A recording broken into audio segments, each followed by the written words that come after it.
I'm Paul Carless, and nearly 10 years ago I was diagnosed with blood cancer. It was Christmas 2013, and my diagnosis was for a rare leukemia called chronic myeloid leukemia. And it's quite different from other leukemias and other blood cancers in that it's a chronic condition, so it means I'll be living with it for the rest of my life. It's really important that we talk about blood cancer and we raise the profile of blood cancer. When I was diagnosed, it was always referred to as leukemia, and along with myeloma and lymphoma, we're sort of split and divided. If we're all under the banner of blood cancer, which we are, it's all cancer of the blood system, that gives us a much more powerful base to sort of combat it and raise awareness of it. Politicians particularly need to know the statistics and the outcomes of all sorts of cancers, and they have a cancer data dashboard. Now, there's a summary in there on every page, which will have the big 4 cancers. It'll have lung cancer, bowel cancer, breast cancer, prostate cancer, and everything else is just put under other.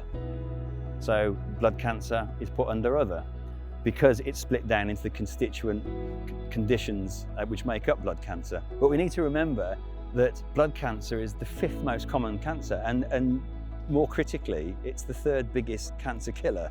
So why are we put into other? Because if we're all stuck in other, then it's never going to feature on any politician's radar. If we have political focus on blood cancer and awareness at that level, that will then cascade down through to the GPs, and by public health awareness campaigns, that will then cascade down to the public.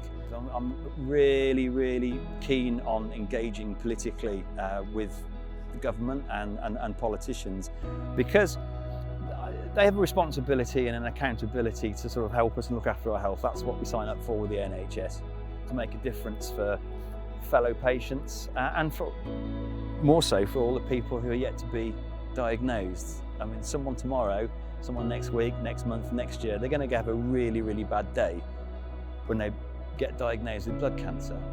So we've got to think about not just ourselves at the moment and the 250,000 people who are living with blood cancer, but those who've lost to blood cancer, and we owe it to them as well, and for all those who are yet to be diagnosed, to make sure that we really do beat blood cancer. Politicians and government ministers in particular are in a unique position to be able to help raise awareness of blood cancer. They have the means to start public health campaigns. We've all seen very successful campaigns about breast cancer screening, prostate cancer. You go to a motorway services, and in the gents there's always posters around prostate cancer. Blood cancer patients also need that public awareness. If I could get politicians to remember just one thing, it is that blood cancer is the 3rd biggest cancer killer.